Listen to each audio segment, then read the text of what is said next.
find people who may be at the residence. Dispatch can check owners for prior involvements, safety concerns, warrants, and others. First one's Texas.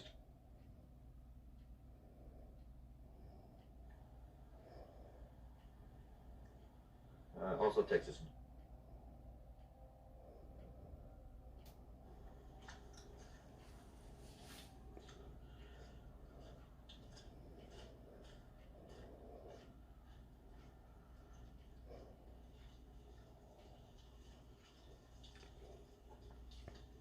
Officer Contreras knocks on the door and identifies himself as a Killeen police officer.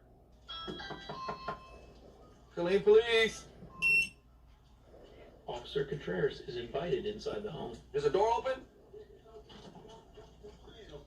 Hello? Okay. Officer Contreras makes contact with several adults inside the residence. He attempts to find out what help is needed.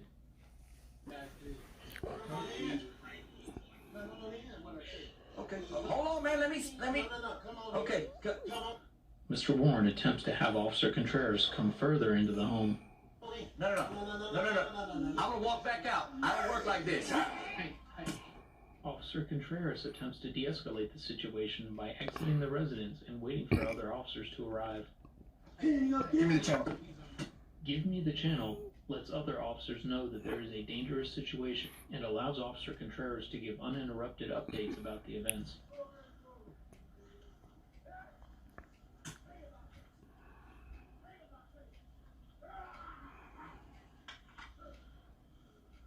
Mr. Warren is heard screaming and growling through the closed door.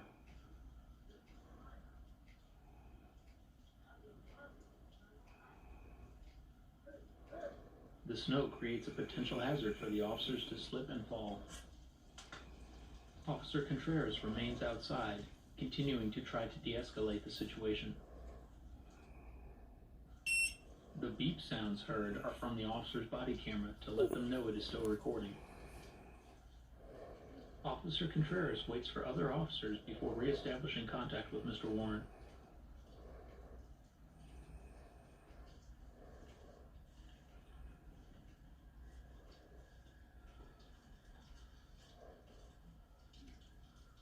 Sirens can be heard as other officers are coming to assist Officer Contreras.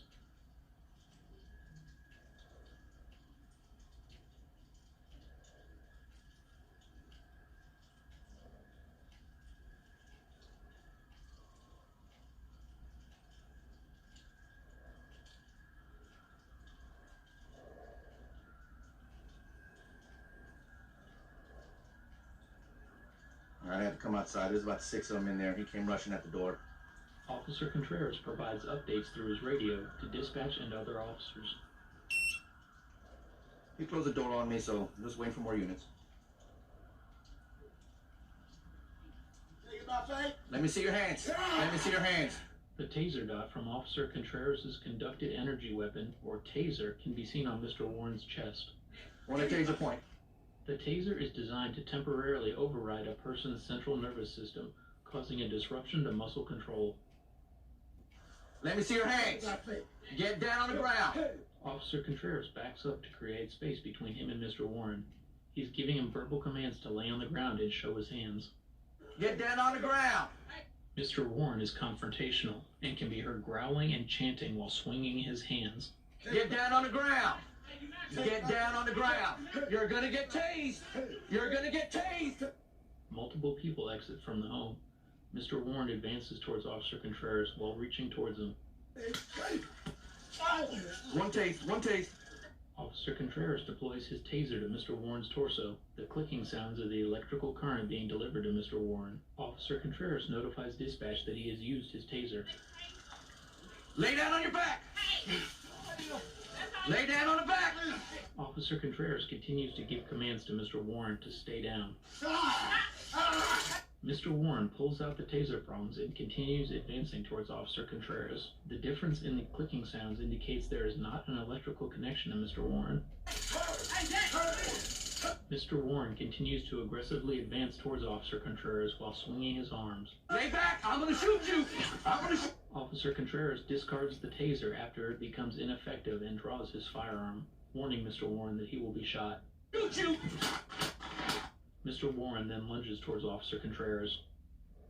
Officer Contreras fires a total of 3 shots. Mr. Warren falls to the ground and continues reaching towards Officer Contreras. Officer Contreras continues to yell commands to Mr. Warren and pleads for him to lay down so he can help. Shots fired! Shots fired! Shots fired! Stop! Get on the ground! Get on the ground! Get on the ground! Stay down! Stay down! Stay down! Stay down! Stay down! Right here by my car.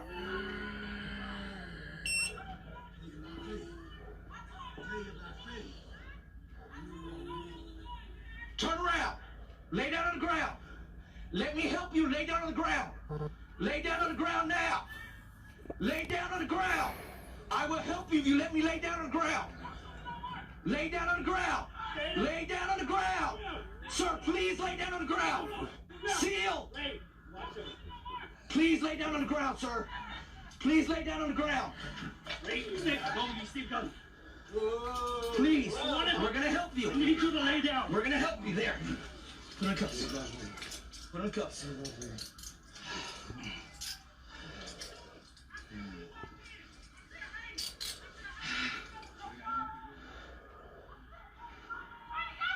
Hey, back up, back up, back up, back up. Where'd you shoot him at, Ray? I don't know. He just said charges, so I shot. Okay. I need you to roll over this way. I need to find where you're shot at. Yeah. Okay, pause it, grandbaby.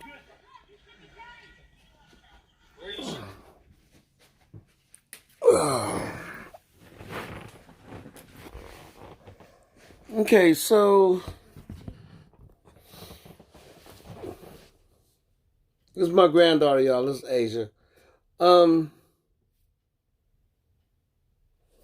You saw the first video that we had on here, and we also saw from the family of Mr. Warren their version or what happened, and this was the first time I've ever seen anything where you actually showed the body cam. They did all the little, the information and stuff. Tell me what you think about what we just saw. Well, the whole sending a regular officer, and that's their first mistake, is sending a regular officer to deal with a disabled person in general, whether it's mentally disabled, physically, whatever. That's their first mistake. They're not supposed to do that.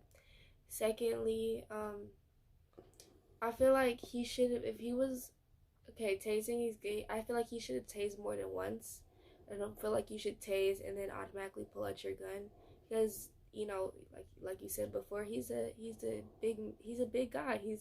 One tase is not going to bring him down, so you would use one tase on a person like me, small person.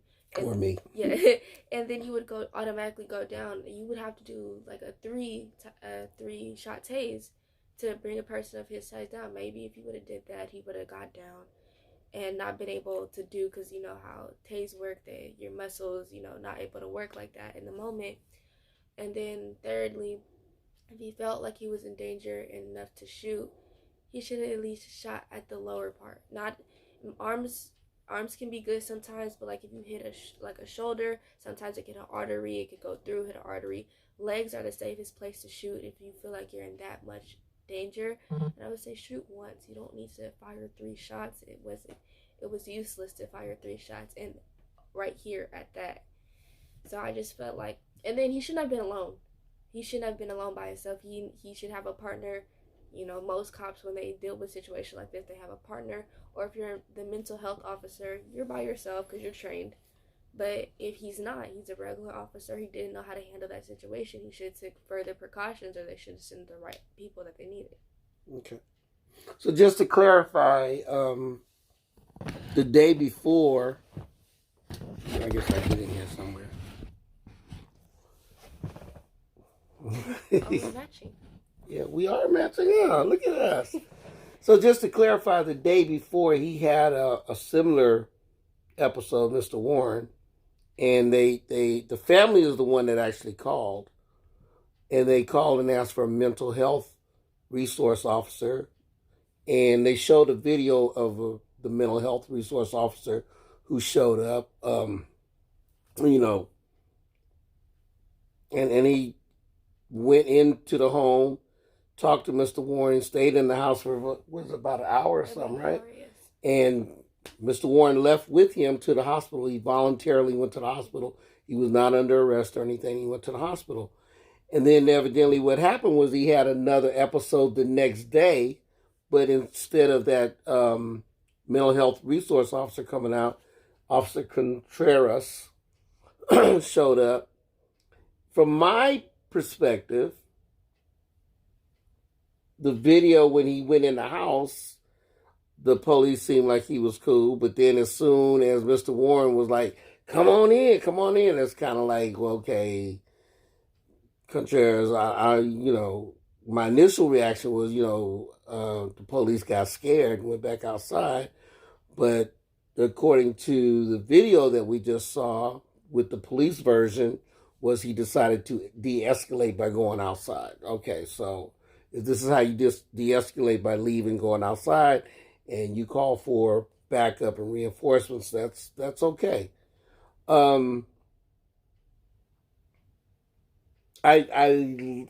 This is the first time I've actually seen where they had the information, you know, where we could actually see the information of everything that's going on, which is a good thing, because I normally as regular people, as civilians, we don't never get to see what the police see on their body cams and on their police thing. They just have what do you call it? Car cams. They have right, the car cams, the body cams, but it's not redacted and it's not put all the information on it. Or if the person that involves the case, if they have security cameras on, like the doorbell or the whatever. Right. So this gave us a lot more information. Gave us the whole time thing and everything. I did notice that when the family came out, and it showed the family coming out, his wife and mother and his son was coming out, and they kept telling the cop, "Don't shoot, don't shoot," and he just ignored them. I guess his whole thing was, I guess I'm trying to put my feet in the other shoes and see, kind of like from the police thing, because I normally don't do that. But I guess he was so busy concentrating on Mr. Warren, he just ignored them. I think the reason he ignored them because they didn't seem like the kind of family that you should be concerned about. It wasn't like, it wasn't like he was in the hood or, it was like, yeah. So I think it has to do with his training. I mean, that's also the police department's mistake, is when you're sending the wrong person to a situation that they specifically told you that they needed that situation. And two, you're sending him alone. So I can kind of see from that perspective, he's going in here, he's trying to find out what's wrong, and then all of a sudden he doesn't know how to react to a mentally disabled person, because the mentally disabled person, he's like, I don't know what to do. You're supposed to be helping me.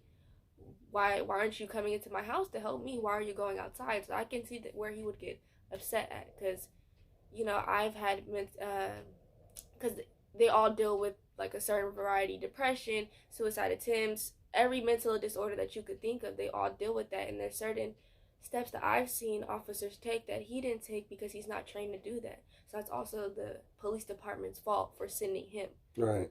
And did you notice that one of the things that he said to the other cops when he said, give me change or whatever, was he said, there's 6 adults inside, kind of like, I'm threatened because there were 6 adults inside the house. There's 6 people in the house and everything. And then when he tased them and he pulled out the tasers and he advanced on the police, and then he shot them. And then when the other cops showed up, he said, well, did he have a gun? He says, no, he just charged me. I don't know why. And then he starts yelling at the family. It's like, in the video, we saw that other police immediately went over to the family to keep them from coming up to see their dad, their husband, their son laying on the ground. They went over there to contain them and to control that. And for some reason, Officer Contreras felt that he had to yell across the yard to stay back. I'm like, why do you need to yell at them to stay back? There's other cops over there already, talking to them. That's why the EMT kept saying, just go to your car, because you're not helping the situation. You're escalating the situation. You just had a family seeing their dad, their father, their son get shot. They're automatically going to react. If that was you, you're going to react. You're going to react in an upset way because you just seen your family member get shot. It's a state of mental. It's natural. It's human, right. It's human life. You're going to react in a way that sometimes you can't contain yourself. And he should have, at that point, he should have just went to his car. There was people handling it. He shouldn't have been. Right. It was kind of like, how a grown up and another grown up having a conversation. It's A and B conversation. See your way out of it. Mm-hmm. Just mind your business on what you have going on in front of you. You have a situation going on in front of you that escalated to where it didn't need to be escalated. Therefore, you need to pay attention to that, not to what they're handling over there. Right. He could have just dealt with Mr. Warren, let the other police deal with the rest of the Warren family. And like I said, I think that they knew that the family was not really a threat because, like I said, it wasn't in the hood. These people were, you could tell that they were like a respectable middle-class type family. And Mr. Warren was also a pastor. And again, it's not like being a pastor gives you any immunity or any breaks from the police, but just saying that, he really was not a threat. Now, he had a mental breakdown, obviously. We saw that he was growling and chanting. That's what the police version said, that he was growling and chanting. And to be honest, I did hear when the door was closed, I did hear him in there yelling and all of that. For me, at 72 years old, this is why I feel like qualified immunity and police getting administrative leave while they investigate and all this other kind of stuff, I think is kind of wrong. And I also feel like when we talk about defund the police, this is what I'm talking about, is have more mental health resource police officers to be available. Because if I'm not mistaken, they said that the cop that came out the day before on January 9th, he was not on duty on January 10th. Or maybe he was on a different call or whatever. So, obviously it would have been better to have more cops or more mental health resource officers. What do you think about that? I think I feel like there's more cases with mental health people that, because like I said, episodes look like, from normal people perspective, that it's a drug thing or they're tripping out or you don't know what's going through their mind. So when you have trained professionals to help with that, it really de-escalates the situation because they know how to handle it. They know how to calm them down. They know what to do. But the day before, he was willing to go to the hospital. He was like, okay, you know what? You calm me down. I'm willing to go there. But you have him thinking, like, confused on why are you stepping out of my house? Why are you scared of me? Like, I just want to get help. The other guy helps me. Why aren't you helping me? So I feel like they need to have more of those resources for people that aren't able to understand what you're doing because they're not able to. It wasn't their choice to be born like that. They're not able to. So I feel like we should help them and have more resources instead of doing the opposite and in a way scaring them. You're not the only one scared. They're also scared. Yeah. Now, a lot of killings of black and brown men and women by the police. Normally it's the white police killing black and brown. And normally it's like, okay, I would say that racism has a lot to do with the whole situation because, in this society and in our country, racism has a lot to do with everything. The irony is that this was a Hispanic police officer, a Latino cop. And the day before, the mental health officer that showed up was a white cop, and he was an older white cop. So, and the Latino cop looked younger. He's been on the force for 5 years.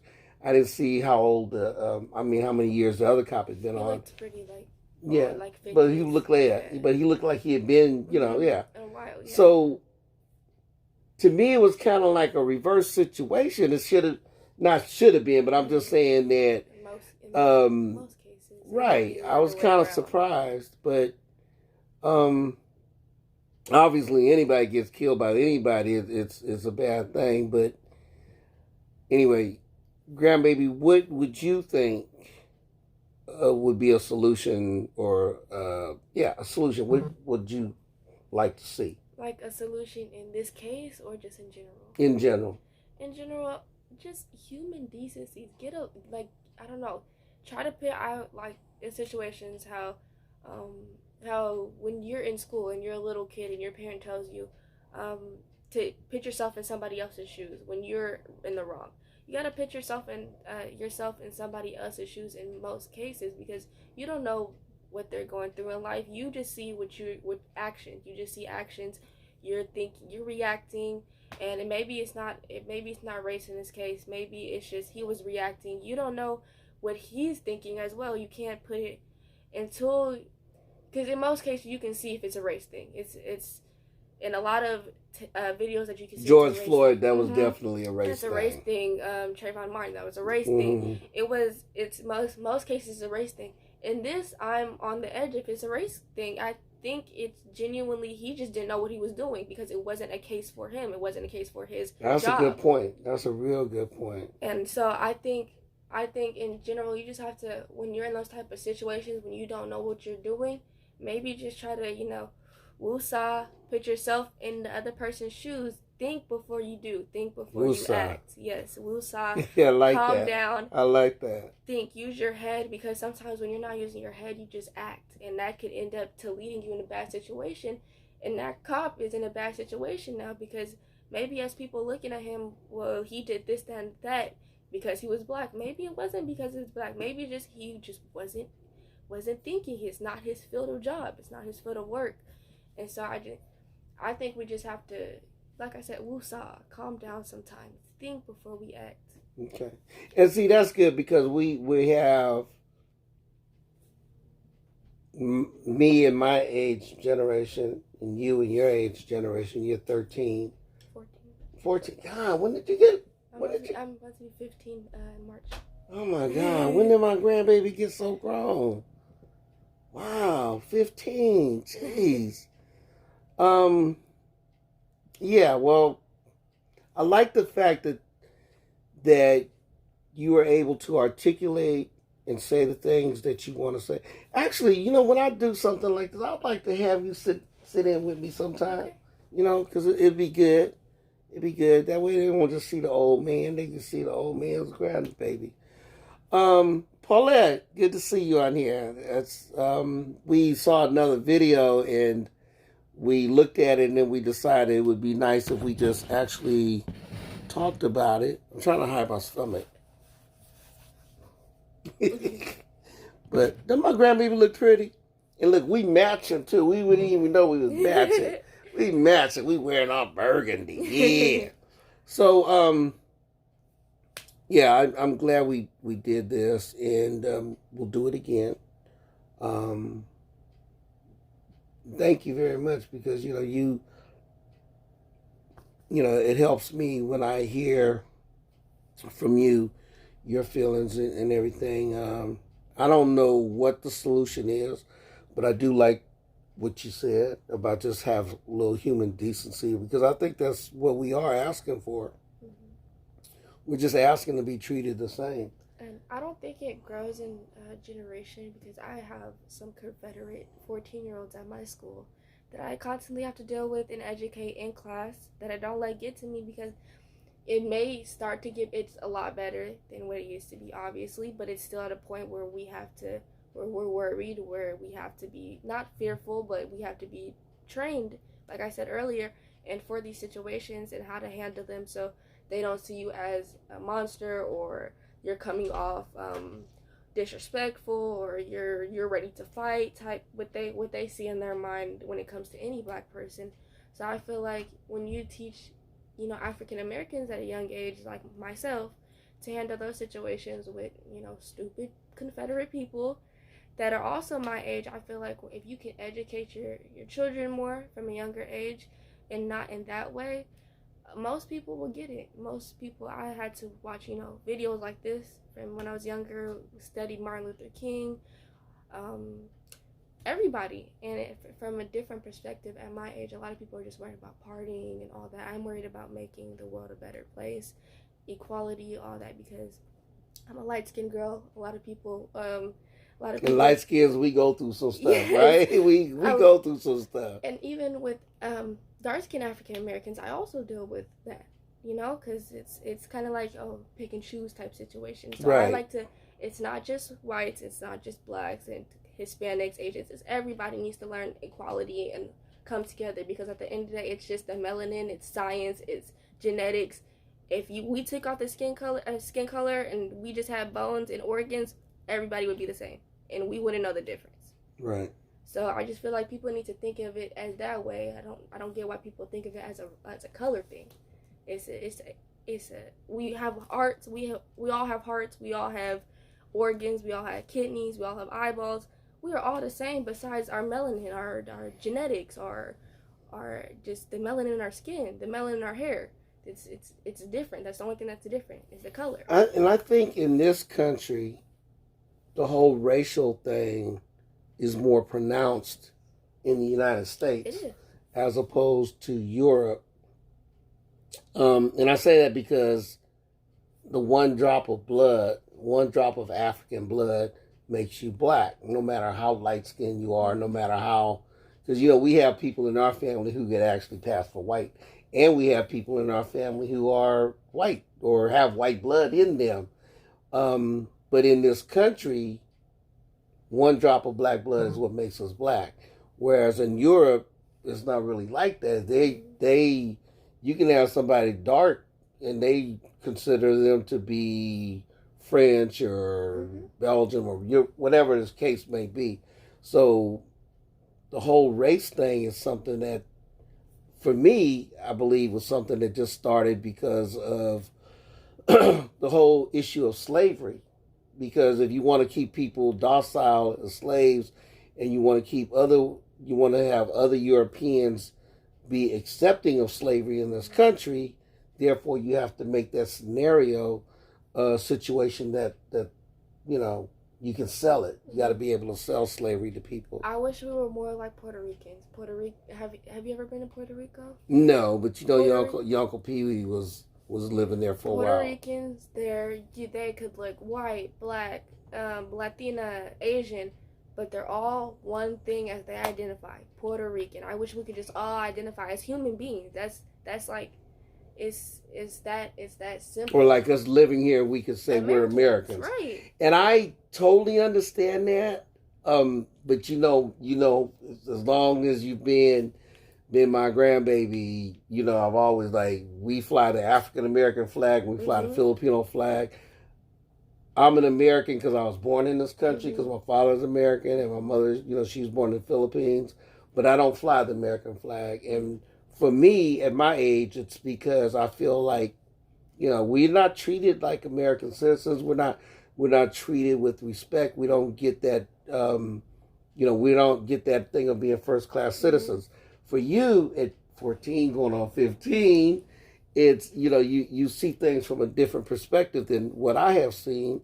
I'm American. I was born here, but I don't feel like we've been treated fairly. So therefore, I don't run around saying, you know, and plus when I hear like the people like the MAGAs and the Trump people and the segregationists and, you know, and all of them talking all that America First stuff, it bothers me because when they're saying that, they're saying it without including me. They're being exclusive. They're not trying to include me into what they're talking about. So, yeah, I don't think America needs to have a flag in general. for me, like you said, if we're not all treated the same, what is the point of being the United States of America? We're supposed to be united. It's in the title of where we're living. It's United States of America. If we're going to have a flag for the whole entire United States of America, we all need to be united for that flag. Just like if you were to have a Filipino flag, your whole family united. That's our heritage, your blood, all that. You're united.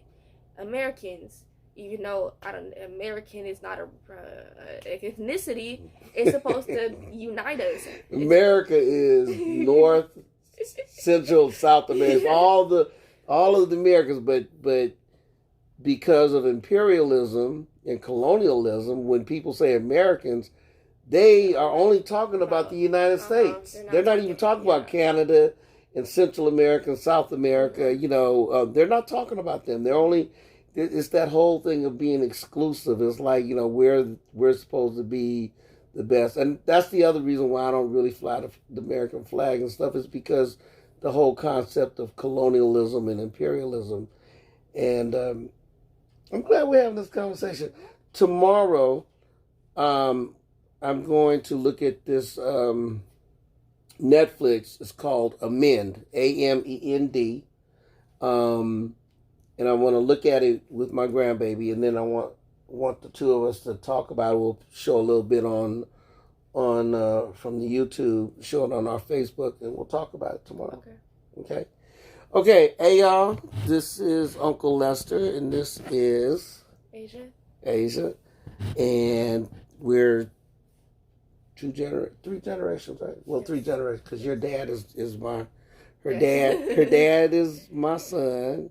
Her father, so, but yeah, I would love to have her dad sit down here with us, but that ain't gonna happen because he don't. But we appreciate you tuning in. I know this was a long thing, but we will try to keep it short. This is our first time doing a duet. Is that the duet? Yes. Duet. And so y'all know, every time I have problems with how to do technology, and my grandbaby's here, I always come to her, grandbaby, how'd I do this? And she helps me. So, hey, y'all, peace, one love, mahalo, ashe, harambe. Well, see, my grandbaby be listening. Hokahe, all of that good stuff, y'all. We out of here. One love.